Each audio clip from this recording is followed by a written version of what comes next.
दूध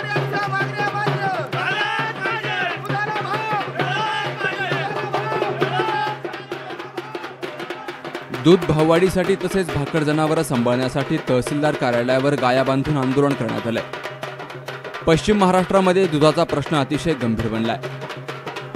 दुधाचे दर कोसळलेत, त्याचबरोबर भाकड गाय आणि म्हातारी बैल सांभाळणं शेतकऱ्यांना अवघड झालंय। शहरी ग्राहकांना शुद्ध दूध मिळत नाहीये। भेसळीचं दूध मिळाल्यामुळे ग्राहकांना कॅन्सर सारख्या दुर्धर आजारांना सामोरं जावं लागतंय।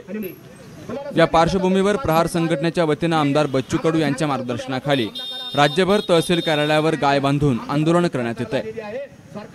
तर नगरच्या तहसीलदार कार्यालयावर प्रहार शेतकरी संघटनेचे प्रदेशाध्यक्ष अजय महाराज बारसकर, जिल्हाध्यक्ष लक्ष्मणराव पोकळे, कार्याध्यक्ष विनोद सिंग परदेशी आणि प्रहारच्या शेतकरी आघाडीच्या वतीने तहसील कार्यालयामध्ये भाकड गायी आणि विविध शेतकऱ्यांच्या मागण्यांचं निवेदन तहसीलदार यांना देऊन आंदोलन करण्यात आलं।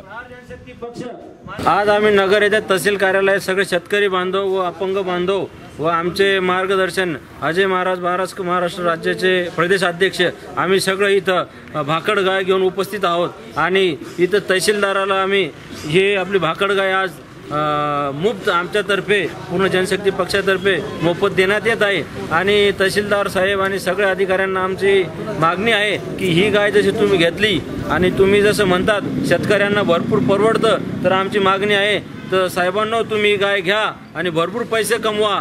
तसेच आम्ही आमदार बच्चूभाऊ कडू यांच्या मार्गदर्शनाखाली मागच्या महिन्यात आम्ही फार मोठं आंदोलन केलं होतं मंत्रालयामध्ये। तर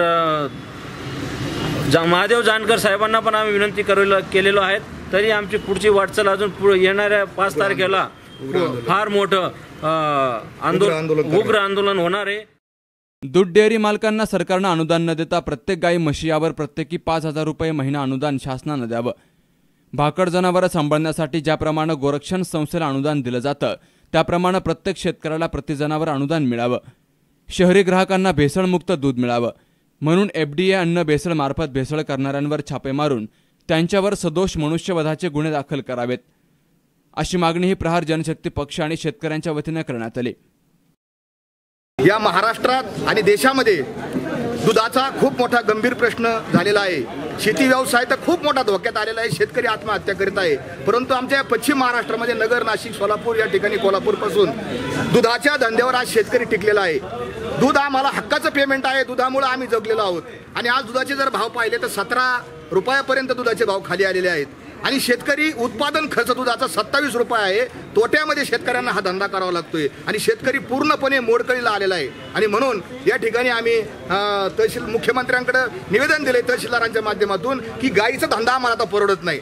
आता तुम्ही 7वा वेतन आयोग घेऊ नका, 7व्या वेतन आयोगाचे पैसे आम्हाला द्या आणि आमच्या गाया तुम्हाला घ्या आणि हे मागणी घेऊन आम्ही तुमच्याकडे आलो आहोत। दुधाला भाव मिळाला पाहिजे, सरकारने याच्यात दखल करून सरकारने अनुदान दिलं पाहिजे आणि ही मागणी आमची प्रमुख आहे। त्याचबरोबर शहरी जे ग्राहक आहेत त्यांना या ठिकाणी आपल्या माध्यमातून सांगू इच्छितो, आपण जे डेऱ्याकडून जे दूध विकत घेता पिशवीमधलं जे दूध आहे हे दूध अत्यंत विषारी दूध आहे। हे डेऱ्यावाले लोक इतके बदमाश आहेत, तुम्ही यांचे बंगले जाऊन पहा, शेतकऱ्यांचे घर जाऊन पहा। शेतकरी आज कर्जात आहे आणि जे डेअरीचे मालक आहेत त्यांचे कोट्यावधी रुपयाचे बंगले आहेत।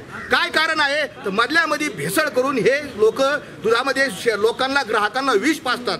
लहान लहान लेकरं शहरामधले दूध पितात, त्यांना वाटतं दूध चांगलं आहे, परंतु विषारी दूध पाजण्याचं काम या डेऱ्यावाल्याकडून केलं जातं। हे मोठं पाप आहे, नैतिकता राहिली नाही, पैशापुढे नैतिकता राहिली नाही। एकीकडे आमचा शेतकरी मरत चाललाय आणि दुसऱ्या बाजूला शहरातला जो ग्राहक आहे कॅन्सर असेल, TB असेल, लिव्हर असेल, अशा अनेक दुर्धर व्याधीत ग्रासलेला आहे आणि म्हणून हे सगळं जर दूर करायचं असेल तर गिरीश बापट त्या ठिकाणी मंत्री आहेत त्या अन्न औषध खात्याचे, त्यांनी कुठल्याही प्रकारे त्यांचं खातं कारवाई करत नाही। आपल्या माध्यमातून विनंती आहे की सगळ्यांनी जागृत झालं पाहिजे, शेतकऱ्याला पैसे मिळाले पाहिजे आणि ग्राहकांना सुद्धा चांगलं दूध मिळालं पाहिजे, यासाठी आम्ही आलोत आणि या ठिकाणी अनोखं आंदोलन गाय देण्याचं आम्ही केलेलं आहे आणि सर्वांना यातून धन्यवाद।